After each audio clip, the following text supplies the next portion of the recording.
welcome back. So, I got a couple of knives that I was requested to do up a rehandle, and they're small, older kitchen knives. I think these are actually bread knives or steak knives. I cannot remember, but they're older knives.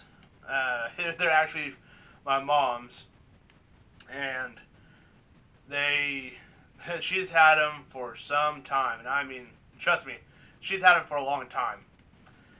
And she asked me to go ahead and put some new handles on there for it.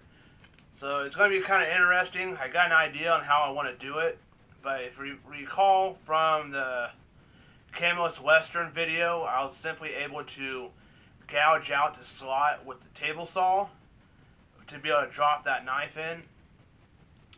On this one, on these, since the blades are so thin, since they're really thin, I'm not going to be able to do so with the table saw because there's just going to be way too much slack in it. So, and I don't have enough depth in my bandsaw to be able to make these slots, especially on this one. I guess they're not much. They're only about half an inch difference, but nonetheless, I won't be able to make that slot because of my limitations on the bandsaw. So I'm just simply going to split it in half and then take like a Dremel or something or one of my chisels and just scrape it off and be able to line it up that way. If that makes sense, you'll see what I mean whenever I start getting on it. So out to the shop I go.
Alright, so I got them both done. I'll probably end up sharpening them. I don't know yet. But this is the bigger handled one. And it actually came out really nice. Yeah, I did go ahead and go with the brass pins on this and not do the cold roll pins. Now the end grain on these things is awesome. My mom had wanted to have the layers of the wood, as many of them as she could possibly get, anyways, with this setup, and I had the perfect wood. Oh, and this is the small one. Let me show that one. and they came out pretty nice for what they are, and the pattern on it is awesome. Like I said, she she had asked for one that has the layers. Let's try to have the layers, the growth rings exposed primarily, and has the design of the handle. And I had the perfect wood for that. And I don't know what wood this is, but it came from an old school where the wood was brought in from Canada. So I'm presuming it's probably maple or something along that lines. I'm not 100% certain. So, like I said, I'm not very good at identifying wood at all. So, it, but the pattern of this was perfect for what she was wanting. Uh, it just came out really nice. I like them. Now, video verse. Let's go ahead and jump onto that. So, this video verse is in James chapter 3, verses 1 through 12. And it says, "Not many should become teachers, my brothers, because you know that we will receive a stricter judgment. For we all stumble in many ways. If anyone does not stumble in what he says, he is mature, able to able also to control the whole body. Now, if we put bits into the mouths of horses so that they obey us, we direct their whole bodies. And consider ships, though very large and driven by fierce winds, they are guided by a very small rudder wherever the will of the pilot directs. So too, though the tongue is a small part of the body, it boasts great things. Consider how a small fire sets ablaze a large forest, and the tongue is a fire. The tongue, a world of unrighteousness, is placed among our members. It stains the whole body, sets the course of life on fire, and is itself set on fire by hell. Every kind of animal, bird, reptile, and fish is tamed and has been tamed by humankind. But no one can tame the tongue. It is a restless evil full of deadly poison. With the tongue we bless our Lord and Father, and with it we curse people who are made in God's likeness. Blessing and cursing come out of the same mouth. My brothers and sisters, these things should not be this way. Does a spring pour out sweet and bitter water from the same opening? Can a fig tree produce olives, my brothers and sisters, or a grapevine produce figs? Neither can a saltwater spring yield fresh water. And that's James chapter 3, verses 1 through 12. And I'll see you guys in the next one.